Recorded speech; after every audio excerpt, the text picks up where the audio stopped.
All right, welcome to Ethical Leadership. Today we're going to be talking about some of the course expectations, kind of laying a foundation for the course, and talking about defining leadership as a jump-off point for what we're going to be doing the rest of the semester. My name's Lisa Leberhart. Some of you may have had me in class before, and some of you may not have. So I'll begin by introducing myself to you today. Okay. I have a passion for leadership. I think it's incredibly important. And within the context of ethics and ethical leadership, I think that we could all agree, perhaps right here at the beginning of the course, that we see within our world a problem with ethics and leadership.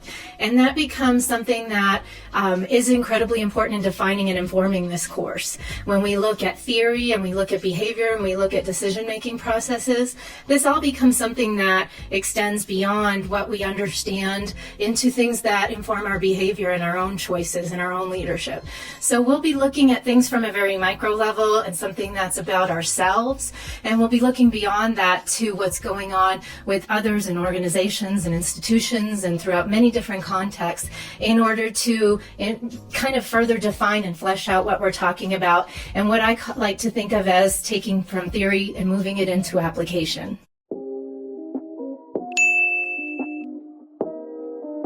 The course expectations and kind of a foundation of the course author is Craig Johnson, and he's written the Ethical Leadership textbook, and his opinions are very much centered around this idea that leaders need to guard themselves against falling into shadow areas or darkness in their leadership, because ethics are very central to leadership and they're at the heart of leadership, and to separate them is irresponsible from leadership. So it's kind of taken for granted, this idea that leaders should be ethical. And it's indeed in the definition that he starts out with, and that many leadership scholars in modern leadership philosophies include, and that is that leaders should care for their followers. They should care for their followers' needs. They should seek to develop their followers in ethical ways, and they should not treat their followers as means to an end or as objects.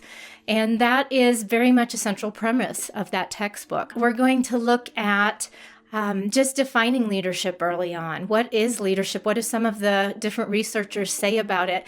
What I like to do as an exercise is that many of our researchers that we've heard talk about leadership in the past have said that leadership is simply an influence process.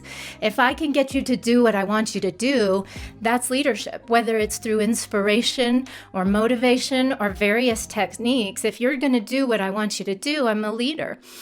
And we've had lots of great debates over the many years I've taught this class. Is that enough? In fact, a prolific author in the area of leadership self-development, John Maxwell, has said leadership is influence, nothing more, nothing less. And what I would ask you to think about early on here as something that's somewhat self-reflective is that enough? And there's the crux of our ethical leadership component that I would say is so important. Is leadership without ethics, is it truly leadership? Because if I want you to do something unethical, if I want you to do something that's evil, and I get you to do that, do I deserve to be called a leader? And we know historically there's lots of people that have done just that and yet have shown behavioral traits that we would call leadership, perhaps even inspiring their base, motivating their base, mobilizing their base, having great strategy. And so that's a question that is not easily answered and has been debated by academics and researchers throughout the leadership community. But as most modern leadership researchers have fallen on this side, that when you fall out of ethical leadership, you kind of start to lose your way. You start abusing your power.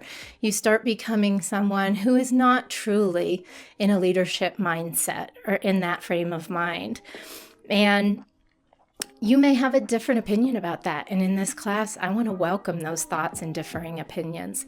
I fall on that side, though, that leaders should have an ethical component that is something that is somewhat consistent in at least their goals. And when they fall and start to abuse their power, they get checked by great followers, and they correct, and they regroup, and they move on, and they learn.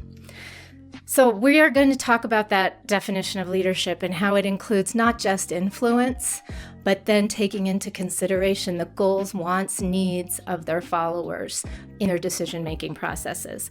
And we will definitely talk about decision-making processes and what informs those decision-making processes. We will talk about the different shadow areas that leaders can fall into as an entire chapter looking at these shadow areas right away in chapter 1.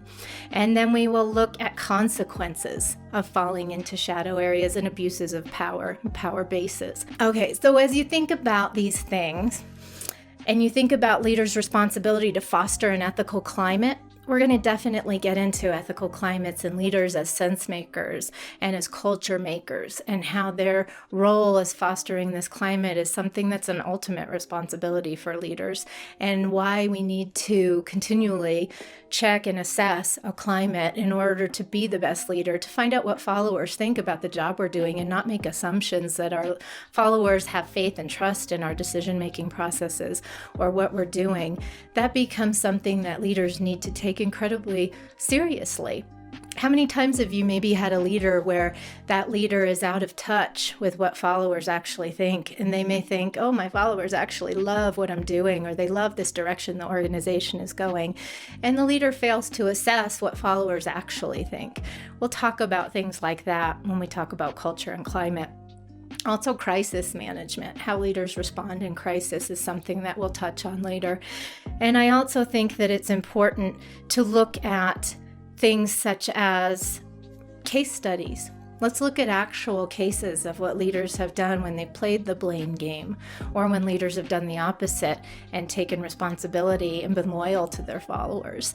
Let's contrast those and look at how important they are in order to make application in a real-world setting.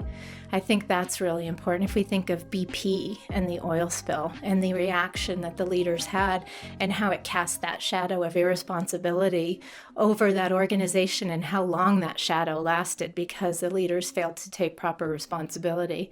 And then let's think about things like scandals in organizations. Those are all different things I think are great learning opportunities to hold up and examine together. Finally, I think that we want to challenge ourselves personally. And I think we want to be somebody who takes a lot of self-assessment and a lot of reflection on our own personal leadership. Who do we want to be as leaders? I think that's something in this class you'll have an opportunity to do and situate yourself within your own leadership on a continual basis. And in a moment, we'll move to chapter 1 and we will start talking about some of these shadow areas.